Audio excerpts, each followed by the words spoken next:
Hi there, this is Dale Litweiler, and this is my videotaped presentation discussing Standard 9, which is professional learning and ethical practice. I'm just going to follow along with the PowerPoint I've already created. First, I'm going to discuss Element 1, which is professional learning experiences. This photograph is a slide taken from the training I went on NGSS standards a week ago Saturday, March 24th, Next Generation Science Standards. This voluntary training was held on Saturday, March 24th. The NGSS I've already described. I was interested to learn about what is new, what may be coming to my district to replace the current state standards, which I'm now familiar with. The two women who conducted the seminar were both from California, which is a state that recently adopted these standards statewide. They each served on various committees that debated the finer points on what to include and what to omit. Part of the time was devoted to leading a student-centered lesson, as if I was one of the students. It walked me through how to strive for finding the claim, evidence, and reasoning. It is clearly a model where higher level thinking, comprehending, and analyzing skills are needed. My understanding is that Arizona is definitely headed in this direction, but the full adoption will not occur by the time the new school year starts in August of 2018. I'm glad I went and glad for the exposure and experience. There were approximately 10 people there that day, so I wish there would have been more again, but for me personally, I felt it was time well spent. And looking forward to these new standards and how they could improve my curriculum and the content I give my kids next year.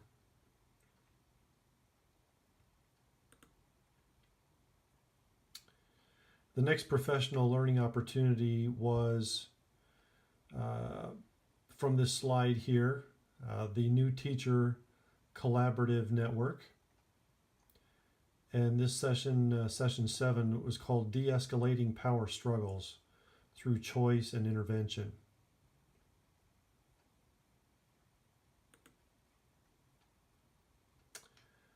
This New Teacher Collaborative Network is offered monthly to first and second year teachers in the district.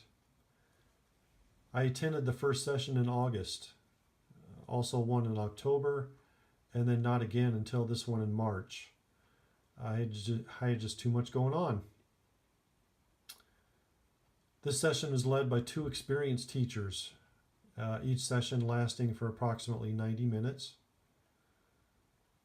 The ones that I have been to, the attendance has been pretty small, but I think for the quality of the discussion and the materials offered, it's a smart way to spend your time.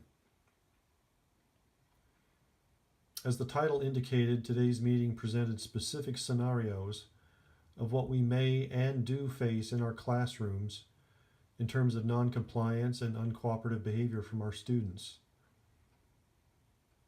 But then the best advice from personal experience was given to best handle what comes our way by the presenters. I like sitting at a table and hearing about the common struggles of my peers. It makes me feel that I'm not alone. And more importantly, pick up the strategy used to effectively handle those frustrating situations.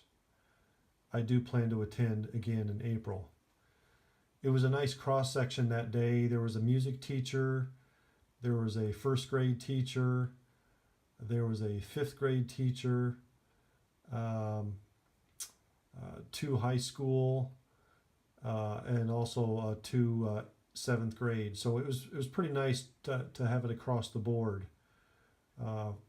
So different people bringing different insights into what they've experienced so far this year, how they've handled it.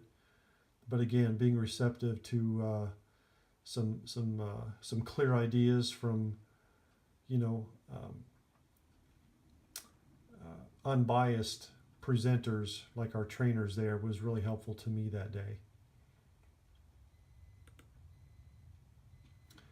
Element 2 in Standard 9 is the use of data to evaluate outcomes. I've been slowly learning the importance of using data to evaluate student outcomes. Now that the school year is 3/4 done, I have processed lots of data that tells me where a student stands at the present time, which helps me better understand where they came from academically, at the minimum, as well as gives me great insight into where the student likely will go academically in the short-term future. I have tried various forms of formative assessments, which help me on a daily basis. The summative assessments provide a solid snapshot of success on a given unit over a longer period of time. In addition to my simple observations and frequent interactions with each student, I find power in getting to know parents as well, and I believe in that connection to all better support the student together, us adults working together for the betterment of the kid. On a larger scale, I have learned the importance of outcomes from statewide tests. At my school, this means Arizona Ames testing, Arizona benchmarks for math and reading and writing, and Arizona merit testing also for the core content areas. I think my kids are properly tested. All these outcomes allow me to adjust my planning and practice for better improving learning in all my students in collaboration with my colleagues. And those kinds of meetings happen pretty much on a weekly basis, either formally or informally. We get together and discuss the status of each student backed up by data and current assessment findings.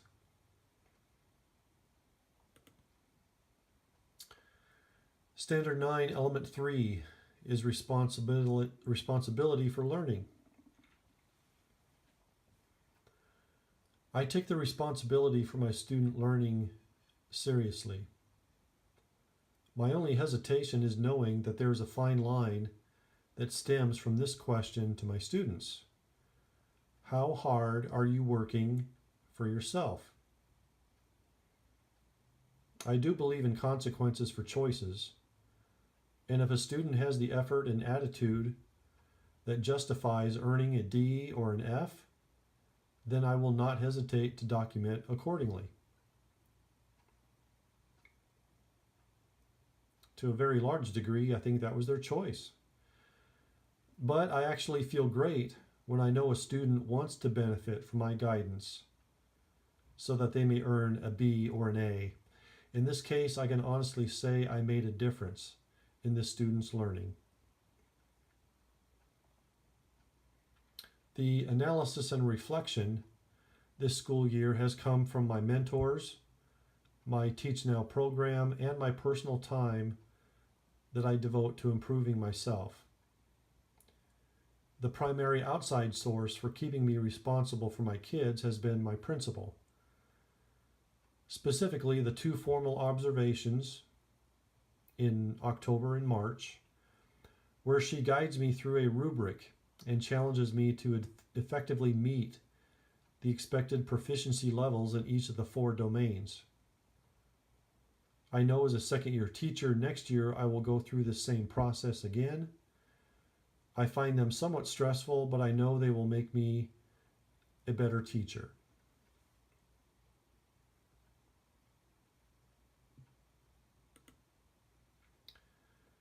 Element 4 is understanding of cultural, ethnic, gender, and learning differences. I don't have any proof of how I have helped a student from a different culture or ethnicity from mine, but I know I have. I don't have any proof of how I have helped someone who is conflicted about their gender or gay or transgender, but I know I have. The proof of helping those with learning differences happens daily in my classrooms, and you have seen several videos depicting that. The key component of my description above is traced back to the word helped. That is something I believe in my DNA. I was taught the importance of helping from my parents when I was a little kid, and as an adult, I know it is necessary in this world today to help a neighbor or friend or stranger when such situations arise. I am a Christian, and it is clearly called for in the Bible to help one another. In my years of being a counselor, I helped a tremendous number of people, regardless of how they were different from me. I suppose because I'm a human, I likely have some type of bias inside me, but I don't know how to identify it or to articulate it. So if it has any negative impact on anyone else, for example, one of my students, it's only expressed on a subconscious level.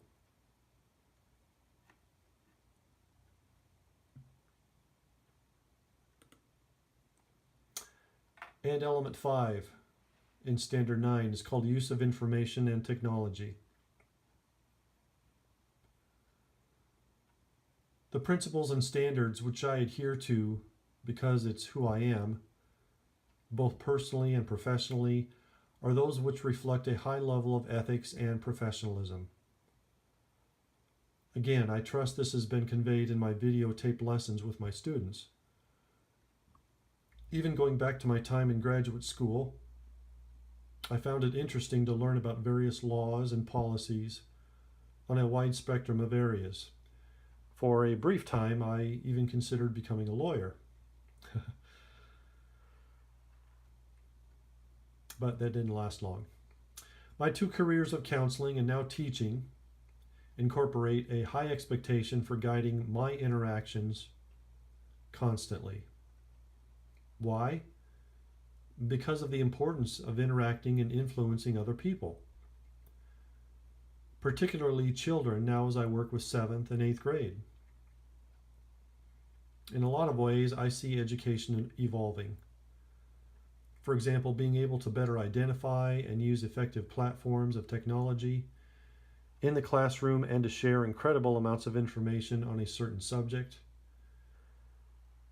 Going forward, I realize I must be cautious and balance appropriately the quantity with the quality of the information.